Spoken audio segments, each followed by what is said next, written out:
दोस्तों नमस्कार। आप सभी सदस्यों का स्वागत है बी ऑफिसर मेक ऑफिसर्स परिवार में। आप लोगों के लिए, हम सभी के लिए एक अच्छा मौका है 27 जुलाई को। तो उसमें यूपी स्पेशल की करंट अफेयर्स भी आएगी साहब। ऐसा तो है नहीं कि इंडिया की आएगी, इंटरनेशनली आएगी। यूपी की परीक्षा है तो यूपी की भी आएगी। तो धुआं मचाते हुए देखना, सारी की सारी करंट अफेयर्स याद कराने की कोशिश करेंगे साहब। मज़ा आएगा, इलाका धुआं धुआं हो जाएगा साहब। ठीक है, तो कथा शुरू होती है उत्तर प्रदेश की स्पेशल करंट अफेयर्स। पहली न्यूज़ समझते हैं साहब, क्या है यूपी स्पेशल। तो जो पहली जो न्यूज़ आ रही है वो निकल के आ रही है, एक उत्तर प्रदेश में एक जीवाश्म पार्क है, उसका नाम है सलखन। ठीक है, सलखन करके एक जीवाश्म पार्क है ये उत्तर प्रदेश में है, सलखन जीवाश्म पार्क के नाम से। ठीक है, इसमें कुछ तूफानी हुआ है तभी तो ये न्यूज़ में आया। तो सलखन जीवाश्म पार्क, पहली बात तो पड़ता ही कहाँ है ये भी देख लेते हैं। तो ये सलखन, और ये पड़ता है सोनभद्र में। कहाँ पर है ये सलखन जीवाश्म पार्क? सोनभद्र में है। क्या तूफानी हुआ है यहाँ पर? तो जो ये सलखन वाइल्ड लाइफ वो जीवाश्म पार्क है, जो उसको यूनेस्को की अस्थायी सूची में शामिल किया गया है। यूनेस्को की सूची होती है, यूनेस्को का नाम तो सुना ही होगा। तो यूनेस्को की दो तरह की सूची होती है, एक टेम्परेरी और एक परमानेंट। तो ये टेम्परेरी वाली सूची में शामिल किया गया है, यूनेस्को की अस्थायी सूची में इसको शामिल कर लिया गया है। ठीक है, तो ये जब कोई चीज़ न्यूज़ में आती है तो हमें पता होनी चाहिए। तो ऐसे भी तो पूछा जा सकता है कि हाल ही में सुर्खियों में रहा सलखन जीवाश्म पार्क किस जिले में है? सोनभद्र में है। या इस तरीके से ये स्टेटमेंट वाइज भी आ सकता है। तो सारी चीज़ें हमें समझ लेनी चाहिए। ठीक साहब, सलखन जीवाश्म पार्क, सा से सलखन है, सा से सोनभद्र है। ठीक है, ये तो मैच भी हो रहा है। अगली न्यूज़ समझते हैं अपन लोग।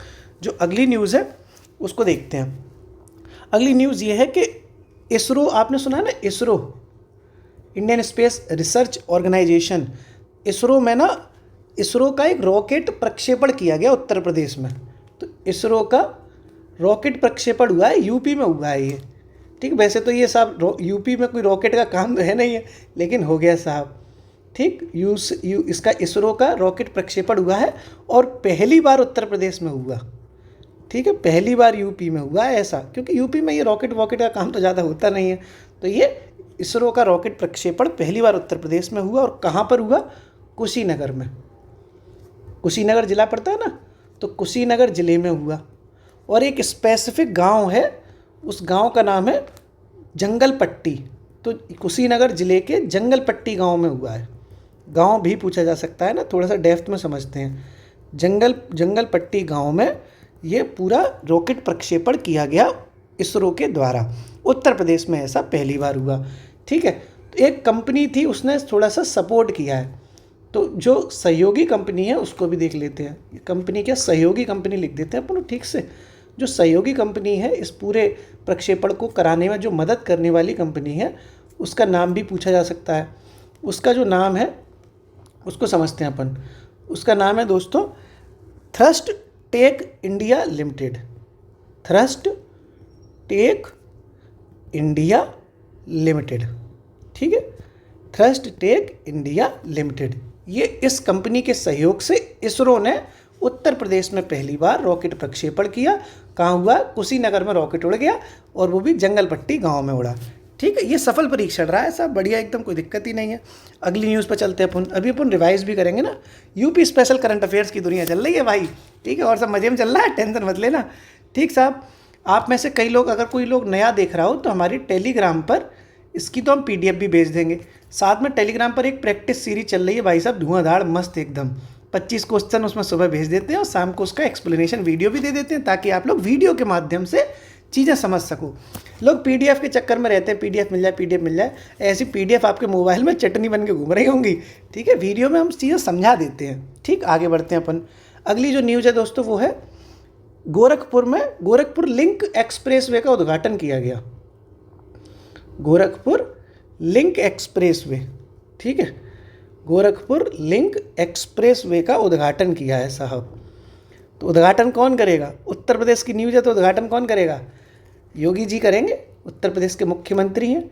तो माननीय CM, आप लोग जब थोड़े से बड़े हो जाए ना, आपके अंदर जब बहुत सी चीज़ें आने लगेंगी, गरिमा आने लगेगी, तो आप जो संवैधानिक पद हैं उनके आगे अपने आप माननीय लगाने लगेंगे। जैसे मैं माननीय आयोग बोलता हूँ, माननीय सर्वोच्च न्यायालय, इससे थोड़ा सा वजन आता है बात में, अच्छा भी लगता है ना। ये लोग माननीय संवैधानिक पद पे हैं ना, संविधान की बड़ी गरिमा है।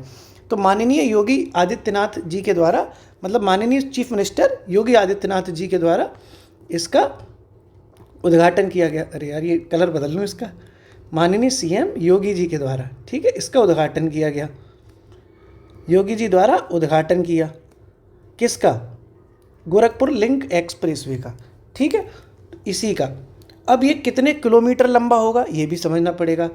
तो लंबाई इसकी देख लेते हैं कितने किलोमीटर की होगी एक्सप्रेसवे की। तो 91.35 किलोमीटर की ये लंबाई है। किसकी? एक्सप्रेसवे की। कितनी है? 91.35 किलोमीटर। इतना 3-5 याद ना रहे, 3-5 कहते नहीं, ज़्यादा 3-5 मत करो, ठीक है। तो ऐसे 3-5 याद रख लेना, ना भी रहे तो कोई 3-5 करने की ज़रूरत नहीं है। 91 किलोमीटर ही आपका याद कर लोगे तब भी काम चल जाएगा। देखो दोस्तों, वैसे कुछ तारीखें भी आपको जान लेनी चाहिए क्योंकि ये थोड़ा सा हाल ही की घटना है। तो 20 जून 2025 को इसका उद्घाटन किया गया है। कब किया गया है? 20 जून 2025 को। और ये जो उद्घाटन हुआ वो आजमगढ़ में हुआ। कहाँ पर हुआ ये उद्घाटन? आजमगढ़ में हुआ है। और कब हुआ है? तो 20 जून 2025 को, ठीक। आजमगढ़ में ये उद्घाटन सीएम योगी आदित्यनाथ जी ने किया, 20 जून 2025 को किया। कितने किलोमीटर लंबा एक्सप्रेस वे है? 91.35 किलोमीटर। कौन सा एक्सप्रेस वे है? Gorakhpur link express way. Clear है ना? अब देखो संबंधित जिले कौन से होंगे जिन जिलों से ये एक्सप्रेस वे गुजरेगा। तो जिले भी तो जानने पड़ेंगे, तभी तो मज़ा आएगा जान के। तो देखो आजमगढ़ में उद्घाटन हुआ तो आजमगढ़ तो होगा ही होगा। अब जो लोग ईस्टर्न यूपी के रहने वाले हैं उन्हें थोड़ा सा लोकेशन का आइडिया होगा। जैसे हम वेस्टर्न यूपी से, आगरा से, तो हमें कुछ पता ही नहीं है आजमगढ़ वगैरह के बारे में। तो आजमगढ़ है, फिर वहीं संत कबीर नगर भी पड़ता है। यार इधर की तरफ कभी ज़्यादा खास जाना नहीं हो पाया तो आइडिया नहीं है। एक अम्बेडकर नगर भी है। ये आसपास के सटे हुए ज़िले होंगे जहाँ तक है। अम्बेडकर नगर भी है, इस ज़िले से भी गुजरेगा। और एक ज़िला अपना गोरखपुर है। तो गोरखपुर तो होगा ही क्योंकि नाम में ही गोरखपुर था। तो गोरखपुर एक्सप्रेस वे है तो गोरखपुर से तो जाएगा ही कि नहीं जाएगा। अब जैसे आगरा एक्सप्रेस वे आगरा से जाता है, लखनऊ एक्सप्रेस वे लखनऊ से जाता है, तो गोरखपुर एक्सप्रेस वे तो गोरखपुर से जाएगा ही जाएगा। आजमगढ़ में उद्घाटन हुआ है तो आजमगढ़ भी होगा। बाकी संत कबीर नगर, अम्बेडकर नगर भी साथ में है, ठीक है। इन जिलों से ये एक्सप्रेस वे गुजरेगा। क्लियर है ना? आगे बढ़ते हैं अपन अगली न्यूज़ पर। अभी अपन रिवाइज करेंगे, टेंशन मत लो। जो अगली न्यूज़ है उसको समझते हैं, ठीक है। प्रदेश का पहला, यानी उत्तर प्रदेश का पहला स्पेस एस्ट्रोनॉमी पार्क खोला गया है, ठीक है। तो यूपी का पहला स्पेस एस्ट्रोनॉमी पार्क, स्पेस समझ रहे हो, अंतरिक्ष। तो ऐसा कुछ तूफानी पार्क खोला है, एस्ट्रोनॉमी पार्क खोला है, जहाँ पे ये स्पेस वगैरह से रिलेटेड चीज़ें सिखाई जाएंगी या इन्जॉय किया जाएगा, एंटरटेनमेंट टाइप का। तो ये पार्क खोला गया है स्पेस एस्ट्रोनॉमी पार्क, और ये खोला गया है लखनऊ में। लखनऊ में आप जाओ घूमो तो एक साइंस सिटी है, बढ़िया मज़ा आएगा। अच्छा आप लोग RO बन जाएंगे तो आपकी पोस्टिंग भी लखनऊ में ही रहेगी, माननीय सचिवालय में, तो मज़ा भी आएगा, वहाँ पे घूम लेना आराम से साहब, ठीक है। तो ये लखनऊ में खोला जाएगा पहला स्पेस एस्ट्रोनॉमी पार्क, ठीक है। और इसी पार्क में, ठीक है, इसी पार्क में स्पेस म्यूज़ियम भी बनाया जाएगा आपके लिए, ताकि आप आनंद से म्यूज़ियम का भी एंजॉय उठा सकें। तो इसी पार्क में स्पेस म्यूज़ियम भी बनेगा, स्पेस म्यूज़ियम। और साथ में स्पेस म्यूज़ियम तो बनेगा ही बनेगा, क्योंकि अब आप तो RO बन के जाएंगे तो आपके लिए एक रॉकेट गैलरी भी बनाई जाएगी वहाँ पे। देख रहा है विनोद कैसे आप लोगों के स्वागत के लिए माननीय योगी आदित्यनाथ जी पलकें बिछा के तैयार बैठे हैं कि आप बस पोस्टिंग लेके आओ, लखनऊ में इलाका धुआं धुआं कर देंगे, सब कुछ खुलेगा आपके लिए, ठीक है। तो स्पेस म्यूज़ियम भी है और रॉकेट गैलरी भी खुलेगी, ठीक है। और रॉकेट गैलरी भी खोली जाएगी इसी पार्क में, रॉकेट गैलरी भी खुलेगी, तो मज़ा आ जाएगा साहब। तो जैसे ही पोस्टिंग हो जाएगी तो आपका astronomy park, space astronomy park भी खुल जाएगा लखनऊ में, और इसी में आपका स्पेस म्यूज़ियम भी खुल जाएगा और रॉकेट गैलरी भी खुल जाएगी लखनऊ में, ठीक है साहब। आगे बढ़ते हैं अपन लोग अगली न्यूज़ की तरफ। अगली न्यूज़ समझते हैं, लखनऊ से जुड़ी हुई सारी न्यूज़ आ रही है निकल के। जो अगली न्यूज़ है वो है यूनेस्को की क्रिएटिविटी शेयर जो नेटवर्क है उसके संबंध में। तो देखो यूनेस्को आपने खूब पढ़ा होगा, किताबों में समझा होगा, खूब न्यूज़ में रहता है ये। तो यूनेस्को की एक क्रिएटिव सिटी नेटवर्क होता है, क्रिएटिव सिटी नेटवर्क होता है एक यूनेस्को का। उसमें अलग अलग कैटेगरी वाइज शहरों को शामिल किया जाता है। तो यूनेस्को क्रिएटिव सिटी नेटवर्क की अलग अलग कैटेगरी में एक कैटेगरी होती है गैस्ट्रोनॉमी की। गैस्ट्रोनॉमी समझते हो आप क्या होता है? गैस्ट्रोनॉमी मतलब खाने पीने से रिलेटेड होती है। तो लखनऊ तो साहब टुंडे कबाब ये सब चीज़ें वहाँ फेमस है ना। तो अवध का एक अलग ही स्पेशल फूड कल्चर है लखनऊ का, तो उसी के लिए ये गैस्ट्रोनॉमी नेटवर्क में शामिल किया गया है, ठीक है, लखनऊ को। तो गैस्ट्रोनॉमी श्रेणी में, ठीक है, यूनेस्को की क्रिएटिव सिटी नेटवर्क की गैस्ट्रोनॉमी श्रेणी में किसे शामिल किया गया है? लखनऊ को शामिल किया गया है। लखनऊ वालों को मज़ा आ गया, लखनऊ को शामिल किया। किसने किया? यूनेस्को ने। किस नेटवर्क में? क्रिएटिव सिटी नेटवर्क में। कौन सी कैटेगरी में? गैस्ट्रोनॉमी कैटेगरी में, ठीक है। क्यों किया गया? अवधी व्यंजनों के लिए। अवध का एक अलग ही फूड कल्चर है ना। आप लोग कभी जाओ, टुंडे कबाब, हम लोग तो प्योर वेजिटेरियन है, लेकिन वहाँ का मटर पनीर, शाही पनीर, तंदूरी रोटी, रुमाली रोटी, ये सब चीज़ें तो प्योर वेज में हम खा ही लेते हैं ना। तो अवधी व्यंजन के लिए इसको गैस्ट्रोनॉमी कैटेगरी में शामिल किया गया है, ठीक है। बहुत सारी चीज़ें मिलती है वहाँ पे, मटन कोरमा, बिरयानी, दुर्गा खस्ता, बाजपेयी की पूड़ी, ये बहुत फेमस है। बाजपेयी की पूड़ी करके आप जाना कभी, खूब खाना। बहुत मोतीचूर के लड्डू, सारी चीज़ें मिलती हैं, मज़ा आता है, ठीक है। अब तुम लोगों की तो पोस्टिंग हो जाएगी, तो मुझे भी बुला लिया करना अपने घर पे थोड़ी थोड़ी देर के लिए, 10 20 50 मतलब कुल मिला के। जैसे आज बुला लो, फिर 4 दिन बाद बुला लो, ऐसे बुलाते रहना, मुझे भी खिलाते रहना, ठीक साहब। आगे बढ़ते हैं अपन अगली न्यूज़ की तरफ। अगली न्यूज़ है उत्तर प्रदेश का कुछ आंकड़े जारी किए गए हैं जीडीपी से रिलेटेड, ठीक है। ये जो उत्तर प्रदेश है उसके जीडीपी से संबंधित आंकड़े जारी किए गए। ये आंकड़े इंपॉर्टेंट हैं और इन आंकड़ों से सवाल आ सकता है। तो यूपी के जीडीपी से संबंधित आंकड़े जारी, इन आंकड़ों को अभी अपन रटेंगे, ठीक है। आंकड़े जारी कर दिए। अब देखो किसने किए हैं ये, तो वो किए हैं यूपी नियोजन विभाग ने। उत्तर प्रदेश में अलग अलग डिपार्टमेंट्स होते हैं, तो यूपी नियोजन विभाग द्वारा ये आंकड़े जारी किए गए। अब इन आंकड़ों को अपन समझेंगे कि कौन सा क्या क्या सिस्टम है, ठीक है। तो देखो उत्तर प्रदेश जो है वो वेस्टर्न यूपी भी है, वो ईस्टर्न यूपी भी है, वो मिडिल यूपी भी है, वो बुंदेलखंड का यूपी भी है। ऐसे टोटल तरीके से 4 हिस्सों में यूपी को बांट देते हैं इस आंकड़े जारी करते वक्त, ठीक है। तो जैसे वेस्टर्न यूपी है उसको देखो, पश्चिमी उत्तर प्रदेश का क्या हिसाब किताब रहा, ठीक, पूर्वी उत्तर प्रदेश का क्या हिसाब किताब रहा, ठीक है। ऐसे ही आपका मध्य वाला जो यूपी है, मिडिल यूपी कहते हैं इसको, उसका क्या हिसाब किताब रहा, और एक यूपी है अपना बुंदेलखंड वाला, तो बुंदेलखंड के यूपी का क्या हिसाब किताब रहा, ये भी अपन को समझना पड़ेगा। बुंदेलखंड के यूपी का तो कितने % का हिसाब किताब रहा है वो अपन आंकड़ों को समझना पड़ेगा जीडीपी पे योगदान देने के लिए। जैसे पश्चिमी उत्तर प्रदेश का जीडीपी में, उत्तर प्रदेश की जीडीपी में कितना योगदान है, इनका कितना योगदान है वो, ठीक है। तो ये जीडीपी में योगदान देखा जा रहा है। तो ये क्रोनोलॉजिकल ऑर्डर में भी तो पूछा जा सकता है ना। तो सबसे पहले तो वैसे देखते हैं अपन पश्चिमी यूपी का, सबसे बेस्ट योगदान इन्हीं का है 48%, ठीक है।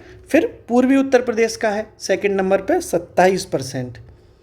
फिर मिडिल वाले यूपी का है 18%। ये क्रम से ही है पूरा, सबसे जो टॉप में योगदान देता है वो वेस्टर्न यूपी का देता है, देख रहा है विनोद, आगरा वाले धुआं मचाए।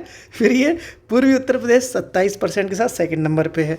फिर मिडिल वाला यूपी 18% में आता है, और बुंदेलखंड यूपी थोड़ा सा कम देता है, ठीक है। तो बुंदेलखंड से कोई है तो नाराज मत होना, मैं नहीं कह रहा हूँ, ये उत्तर प्रदेश का नियोजन विभाग कह रहा है। ये जीडीपी में योगदान अपन ने समझा, सबसे ज़्यादा वेस्टर्न यूपी से 48%, फिर पूर्वी उत्तर प्रदेश से 27%, मिडिल यूपी से 18%, और बुंदेलखंड वाली यूपी से 5%, ठीक है। तो इसको डाटा आपको याद ना रहे, कम से कम ये क्रम ही याद रह जाए क्रोनोलॉजिकल ऑर्डर में, तो वैसे तो ये सिंपल है, ठीक है, क्लियर है ना। यहाँ से अपन थोड़ा सा अब आगे बढ़ते हैं। उत्तर प्रदेश का टोटल जीएसडीपी कितने करोड़ रुपए का है, ये भी इस रिपोर्ट में बताई गई है, ठीक है। तो जो यूपी की पूरी जीडीपी है, देखो जब जीडीपी की बात की जाती है तो एस वर्ड लगा देते हैं, जीएसडीपी, मतलब एस का मतलब होता है स्टेट, ठीक है। तो यूपी का जो जीएसडीपी है, एस इसका मतलब स्टेट से होता है, क्योंकि यूपी तो एक स्टेट है ना, तो जीएसडीपी उत्तर प्रदेश का कितने लाख करोड़ रुपए का है वो डेटा भी अपन मिलके याद कर लेते हैं। वो डेटा है कुल मिलाकर 25.63 लाख करोड़। ठीक है, ये बजट में इस डेटा का अलग हिसाब किताब है। बजट का आकार नहीं है ये, बजट का आकार अलग होता है। बजट का आकार तो वो 8,08,736 करोड़ रुपए करके है। ठीक है, वो एक अलग चीज़ है। गलत लिख गया ना, 8,08,736 करोड़ रुपए, ये बजट का आकार है। तो ये बजट का आकार अलग चीज़ होती है, जबकि जीएसडीपी अलग चीज़ है। ठीक है, तो जीएसडीपी का अगर आकार पूछा जाएगा तो कितना हो जाएगा, ये 25.63 लाख करोड़। बोलो, 25.63 लाख करोड़। ठीक है, ये क्या हो गया, यूपी की जीएसडीपी हो गई। अब थोड़ा सा जिलों का हिसाब किताब देखते हैं कि सबसे ज़्यादा किस जिले ने योगदान दिया या सबसे कम किस जिले ने योगदान दिया, किसमें, जीएसडीपी में ना। तो सबसे ज़्यादा योगदान किस जिले का है, सबसे ज़्यादा योगदान जीएसडीपी में किसका है। ठीक है, योगदान, ठीक है, यूपी की जीडीपी में, जीडीपी लिख लो, जीएसडीपी लिखो, तुम्हें कौन सा मेन सभी लिख रहे हो तुम, बस कुल मिला गोला तुम्हारा भर जाए। ठीक है, तो वो किसका है, किस जिले का है। तो जिले की बात हो रही है, यहाँ जिला हेडिंग डाल देते हैं। तो वो जो जिला है वो है नोएडा। गौतम बुद्ध नगर कहते हैं ना इसको, जीबी नगर, गौतम बुद्ध नगर। और सबसे कम योगदान की बात की जाए कि सबसे कम योगदान किस जिले का है, तो फिर कौन होगा वो जिला साहब, वो भी अपन को समझ लेते हैं। ठीक है, वो जिला है दोस्तों श्रावस्ती। कौन सा है, श्रावस्ती।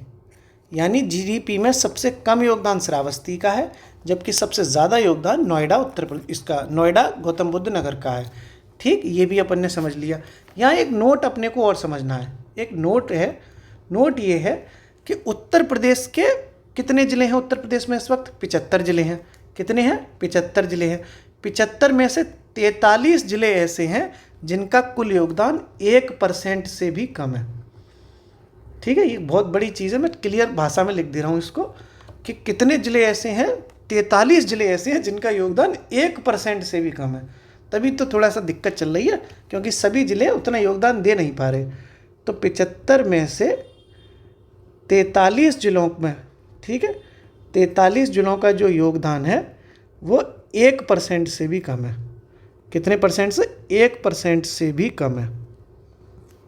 ये थोड़ी सी निराशाजनक स्थिति है, लेकिन संभावनाएं आगे हमारे लिए अच्छी हैं, क्योंकि आप लोग आरओ बन के आओगे, फिर इतना धुआं मचा देना कि इतनी, मतलब धुआं मचा देने का मतलब गलत तरीका नहीं है, मतलब तुम लोग सेलेक्ट हो जाओगे, तुम्हारी सैलरी अच्छी आएगी, तुम अपनी सैलरी से गांव में विकास करना।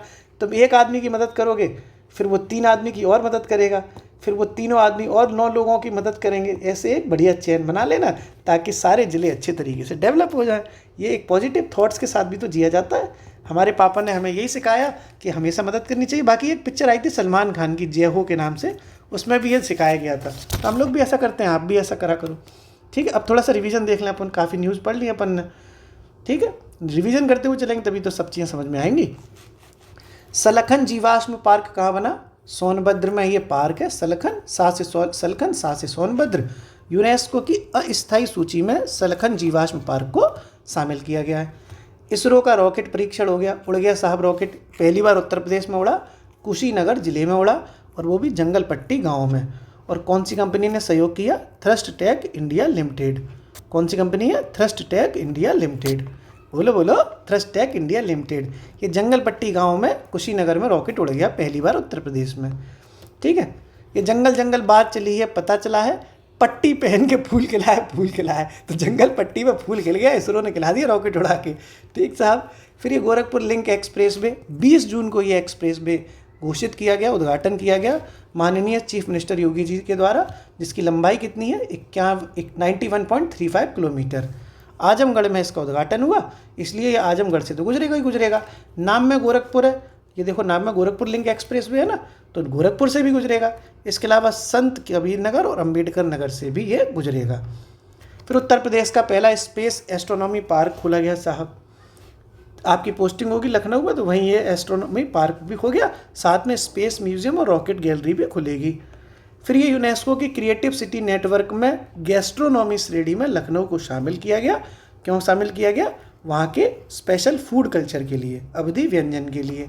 फिर यूपी के जीडीपी से संबंधित आंकड़े जारी हो गए। Western UP eastern UP, middle UP और बुंदेलखंड यूपी का तब सभी का योगदान क्रोनोलॉजिकल ऑर्डर में इसी तरीके से है। यहाँ सबसे नंबर 1 पे ये, नंबर 2 पे ये, नंबर 3 पे ये, नंबर 4 पे ये। परसेंटेज वाइज बात करी जाए तो 48% वेस्टर्न यूपी का योगदान है, 27% पूर्वी उत्तर प्रदेश का योगदान है, 18% मिडिल यूपी का योगदान है, जबकि 5% बुंदेलखंड उत्तर प्रदेश का योगदान है। सिंपल है ना। ये सीधे सीधे आपको 3-4 बार बोल दिया, रट गया होगा। किसने आंकड़े जारी किए? तो ये आंकड़े जारी किए जाते हैं उत्तर प्रदेश नियोजन विभाग द्वारा। यूपी की अगर आकार देखी जाए पूरे जीएसडीपी का तो 25.63 लाख करोड़ है। कितना है? 25.63 लाख करोड़। सबसे ज़्यादा योगदान किया नोएडा गौतम बुद्ध नगर ने, सबसे कम योगदान दिया श्रावस्ती ने। और 75 में से 43 जिले ऐसे हैं जिनकी स्थिति थोड़ी दयनीय है, जिनका योगदान अभी जीडीपी में, उत्तर प्रदेश की जीडीपी में 1% से भी कम है। क्लियर है? आगे बढ़ते हैं अपन लोग। अगली जो न्यूज़ है वो है ये है कि कुछ दिनों पहले अग्निवीर करके एक सेवा शुरू हुई थी। अग्निवीर जो फौजी वगैरह बनाए जाते, तो अग्निवीर करके एक योजना से शुरू हुई थी ना। तो जो अग्निवीर हैं उनको उत्तर प्रदेश सरकार के द्वारा जो पुलिस भर्तियां कभी भी होंगी उसमें आरक्षण दिया जाएगा। ठीक है, ये न्यूज़ है। तो अग्निवीर उनको कहते हैं जो अग्निवीर योजना के तहत फौज में काम करके आए हैं। तो अग्निवीरों को पुलिस में आरक्षण दिया जाएगा उत्तर प्रदेश द्वारा। ठीक है, पुलिस में आरक्षण की सुविधा मिलेगी। ये न्यूज़ है साहब। तो कौन देगा? यूपी सरकार दे रही है। ठीक है, यूपी सरकार के द्वारा आरक्षण मिल रहा है। ठीक है, कितने % आरक्षण है? तो 20% क्षैतिज आरक्षण मिलेगा। ठीक है, 20% क्षैतिज आरक्षण मिलेगा। किन्हें मिलेगा? अग्निवीरों को। लिखा है ना ये, अग्निवीरों को पुलिस में आरक्षण की सुविधा उत्तर प्रदेश सरकार के द्वारा 20% क्षैतिज आरक्षण अग्निवीरों को दिया जाएगा। क्लियर है? आगे अगली न्यूज़ समझते हैं दोस्तों अपन लोग। जो अगली न्यूज़ है उसको देखो। अगली न्यूज़ है वो है बफर में सफ़र योजना। ठीक है, एक न्यूज़ विस्टडोम ट्रेन वाली भी है उत्तर प्रदेश से, लेकिन वो हम करंट अफेयर्स में कर चुके हैं। जो विस्टडोम ट्रेन चली है ना, जंगल सफारी ट्रेन, वो अपन कर चुके हैं करंट अफेयर्स में, इसलिए यहाँ नहीं करा रहे। तो अपन सीधे आगे बढ़ते हैं। बफर में सफ़र योजना। बफर में सफ़र योजना एक शुरू हुई है उत्तर प्रदेश में। ठीक है, तो उत्तर प्रदेश में बफर में सफ़र योजना शुरू हुई। यूपी में शुरू, उत्तर प्रदेश की करंट अफेयर्स चल रही तो उत्तर प्रदेश में तो शुरू ही होगी। क्यों शुरू की गई है, क्या शुरू की गई है, क्या मोटिव है इसका? तो जितने भी टाइगर रिजर्व्स हैं, टाइगर रिजर्व होते हैं बाघ अभ्यारण्य, उसमें बढ़िया टूरिज्म रहे, उसके लिए ये बफर में सफ़र योजना शुरू की गई है। ठीक है, बाघ अभ्यारण्य जो होते हैं, टाइगर रिजर्व जो होते हैं, उसमें टूरिज्म यानी पर्यटन को बढ़ावा देने के लिए, ठीक है, बाघ अभ्यारण्य में पर्यटन बढ़ाने के लिए ये शुरू की गई है। कौन सी योजना है? बफर में सफ़र योजना, पर्यटन बढ़ाने के लिए। ठीक है, ये कौन सी शुरू की गई है? बफर में सफ़र योजना। ओके, आगे बढ़ते हैं अपन। ठीक साहब, थोड़ा सा कलरफुल हो गया ना ज़्यादा सा, ये ब्लू कलर में लिखना था मुझे, अब मैं ब्लू कर दे रहा हूँ उसको। ये मैं सीख गया हूँ हल्का हल्का, देखो हो गया ब्लू। साकाला का बूम बूम वाली पेंसिल है मेरी, सारे कलर बदल लेती है। ठीक साहब, तो ये कौन कौन से टाइगर रिजर्व इसमें शामिल किए जा रहे हैं वो भी समझ लेते हैं। ठीक है, तो देखो कौन कौन से टाइगर रिजर्व हैं वो अपन समझते हैं। सबसे पहले है अपना दुधवा, ठीक, फिर है अपना एक पीलीभीत, ठीक है, एक ये दुधवा अपना लखीमपुर खीरी में तो पड़ता ही है, तो लखीमपुर खीरी तो हो ही जाएगा, तो लखीमपुर खीरी का एरिया इसमें शामिल है ही। ठीक, ऐसे ही इसमें एक सोहगी बरवा के नाम से भी एक एरिया शामिल है। सोहगी बरवा एरिया है एक ये, ठीक है, इंपॉर्टेंट एरिया है जो इन्वायरमेंट से रिलेटेड। और एक अभ्यारण्य इसमें शामिल है कतरनिया घाट। कतरनिया घाट ये इसमें सबके सब शामिल है, ठीक है, को शामिल किया गया है। तो कौन कौन से शामिल हैं अभी अपन रिवाइज करते हैं दोबारा। कौन कौन से हैं देखो, एक तो दुधवा वाला हो गया, पीलीभीत वाला, तो ये दुधवा तो लखीमपुर खीरी में है ही, लेकिन लखीमपुर खीरी के आसपास का जितना भी टाइगर जोन है उसको भी शामिल किया गया है। सोहगी बरवा भी इसमें शामिल है और कतरनिया घाट भी इसमें शामिल है। ठीक है, फिर से एक बार देखो, बफर में सफ़र योजना उत्तर प्रदेश में शुरू की गई है बाघ अभ्यारण्य में टूरिज्म को बढ़ाने के लिए। दुधवा हो, पीलीभीत हो, लखीमपुर खीरी हो, सोहगी बरवा हो या हो कतरनिया घाट, इनको इस बफर में सफ़र योजना के तहत शामिल किया गया है।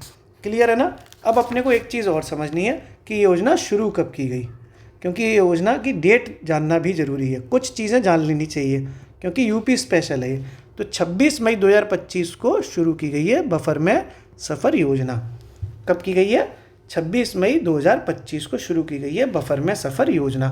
क्लियर है ना। आगे बढ़ते हैं अपन, जो अगली न्यूज़ है उसको देखते हैं, रिवीजन भी करते रहेंगे अपन। अगली न्यूज़ है दोस्तों, उसको देखते हैं, और वो है जीआई टैग। हाल ही में जीआई टैग बट गए साहब, जीआई टैग। तो उत्तर प्रदेश के बनारस एरिया पड़ता है उत्तर प्रदेश में, तो बनारसी शहनाई, बनारसी शहनाई खूब बजती है, तो बनारसी शहनाई और बनारसी तबला, इसको जीआई टैग मिले हैं। बनारसी शहनाई और बनारसी तबला को जीआई टैग मिल गए। ठीक है, जीआई टैग समझते हो ना, 10 साल के लिए दिया जाता है। ये पता है ये वाली बात कि नहीं? जीआई टैग 10 साल के लिए मिलता है। लिख दूं क्या? 10 साल के लिए मिलता है। वैसे तो आपको पता होनी चाहिए ये 10 साल के लिए मिलता है। मिसलेनियस पार्ट में आता है ये सब कुछ, जीआई टैग कौन सा अधिनियम है, ये सारी चीज़ें। मिसलेनियस पढ़ा ही नहीं होगा, तुमने धुआं मचाए हो, तुम मिसलेनियस को तो हल्के में ले लेते हो। ठीक है, 10 साल के लिए मिलता है जीआई टैग। तो इस तरीके से अभी हाल ही में मिला है, वो किसको मिल गया? बनारसी शहनाई और बनारसी तबला को। और इन दोनों को शामिल करने के बाद पूरे हिंदुस्तान में सबसे ज़्यादा जीआई टैग पाने वाला राज्य बन गया अपना उत्तर प्रदेश। ठीक है, सबसे ज़्यादा जीआई टैग किसके पास हो गए? अब यूपी के पास सबसे ज़्यादा जीआई टैग किसके पास हो गए? यूपी में। नंबर 1 पे आ गया यूपी। ठीक है, नंबर 2 पे पहले नंबर 1 पे यूपी है और नंबर 2 पे चल रहा है तमिलनाडु। ठीक है, नंबर 1 पे है यूपी और नंबर 2 पे है इस वक्त तमिलनाडु। क्लियर है ना। तो कुल मिलाकर देखा जाए तो उत्तर प्रदेश के पास कितने जीआई टैग हो गए हैं? तो यूपी के पास हैं 77 जीआई टैग, जबकि तमिलनाडु के पास इस वक्त हैं 69 जीआई टैग। ठीक है, इस संख्या भी थोड़ा समझ लेते हैं, भले ही तमिलनाडु की मत समझो, तमिलनाडु की ना याद रहे कोई दिक्कत नहीं है, लेकिन उत्तर प्रदेश में कितने जीआई टैग, अरे यार ये तो बिगड़ गया, उत्तर प्रदेश में कितने जीआई टैग हैं? 77। ठीक है, क्लियर है ना। और अगर अकेले बनारस क्षेत्र से बात की जाए तो अकेले बनारस के 32 जीआई टैग हैं। बनारस में, अकेले बनारस के, वाराणसी कहते हैं ना, अकेले वाराणसी में कितने हैं? 32 जीआई टैग हैं। क्लियर है, 32 जीआई टैग तो अकेले वाराणसी में है। ठीक है ना। इस तरीके से अपन ने ये न्यूज़ समझी। अब थोड़ा सा अपन रिवीजन दोबारा कर लें, क्योंकि रिवीजन नहीं करेंगे फिर आप भूल ही जाओगे। सलखन जीवाश्म पार्क सोनभद्र में था, यूनेस्को की अस्थायी सूची में इसको शामिल किया गया है। इसरो का रॉकेट प्रक्षेपण अभी हाल ही में पहली बार उत्तर प्रदेश में किया गया, और ये रॉकेट कहाँ उड़ा? जंगलपट्टी गांव में, कुशीनगर जिले में। सहयोगी कंपनी कौन सी थी? Thrust Tech India Limited. फिर ये गोरखपुर लिंक एक्सप्रेसवे का उद्घाटन किया गया माननीय सीएम योगी के द्वारा 20 जून को, और ये उद्घाटन कहाँ से हुआ है? आजमगढ़ से। लंबाई कितनी है गोरखपुर लिंक एक्सप्रेसवे की? 91.35 किलोमीटर। कितनी है? 91.35 किलोमीटर। आजमगढ़ में उद्घाटन हुआ तो आजमगढ़ तो हो गई, गोरखपुर लिंक एक्सप्रेसवे है तो गोरखपुर भी शामिल होगा, बाकी संत कबीर नगर और अंबेडकर नगर भी इसमें शामिल है। उत्तर प्रदेश का पहला स्पेस एस्ट्रोनॉमी पार्क कहाँ खोला गया? जहाँ तुम्हारी पोस्टिंग होने वाली है, लखनऊ में। साथ ही इसमें स्पेस म्यूजियम और रॉकेट गैलरी भी खोली गई। यूनेस्को की क्रिएटिव सिटी नेटवर्क में गैस्ट्रोनॉमी श्रेणी में लखनऊ को शामिल किया गया। कौन सी श्रेणी में? गैस्ट्रोनॉमी में। क्यों किया गया? क्योंकि वहाँ पे खाना पीना मस्त मिलता है एकदम, अवधि व्यंजन के लिए। फिर ये यूपी के जीडीपी में संबंधित आंकड़े जारी किए गए नियोजन विभाग के द्वारा। कौन से विभाग के द्वारा? नियोजन विभाग के द्वारा। पश्चिमी उत्तर प्रदेश में 48% का, पूर्वी उत्तर प्रदेश में 27% का, मिडिल यूपी में 18% का, और बुंदेलखंड के क्षेत्र से 5% का योगदान उत्तर प्रदेश की जीडीपी में किया जाता है।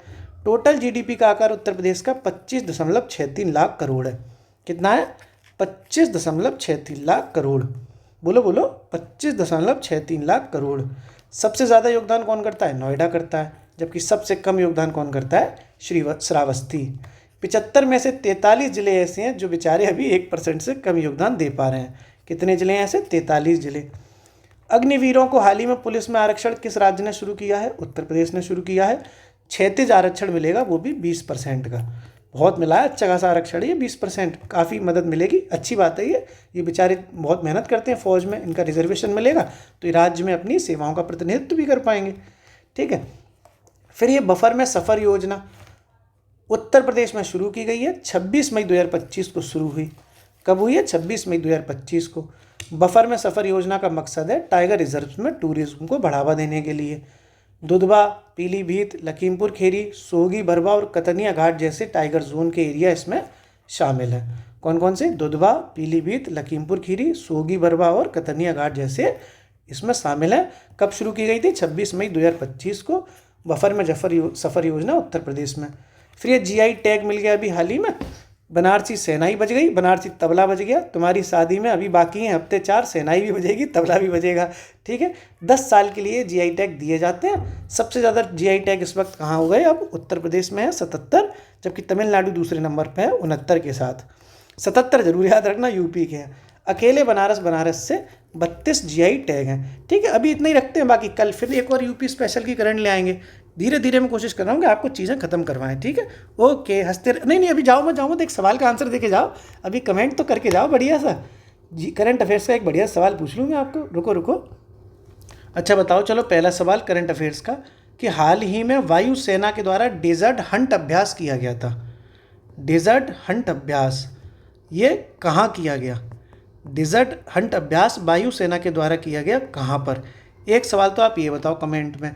दूसरा सवाल और है करंट अफेयर, हाल ही में सुर्खियों में रहे डी वोटर्स होते हैं कुछ, मैंने मार्च की करंट अफेयर्स में आपको समझाया भी था। तो डी वोटर्स को लेके मुद्दा बहुत गर्म रहा, किस राज्य में डी वोटर्स को लेके सुर्खियां रहीं? ठीक है, ये दोनों के दोनों कमेंट बॉक्स में आंसर बताओ। उम्मीद है कि आपको हमारी उत्तर प्रदेश करंट अफेयर्स वाली ये पहल समझ में भी आ रही होगी और ये इंपॉर्टेंट भी है। ओके, हंसते रहिए, पढ़ते रहिए, मुस्कुराते रहिए, शुक्रिया।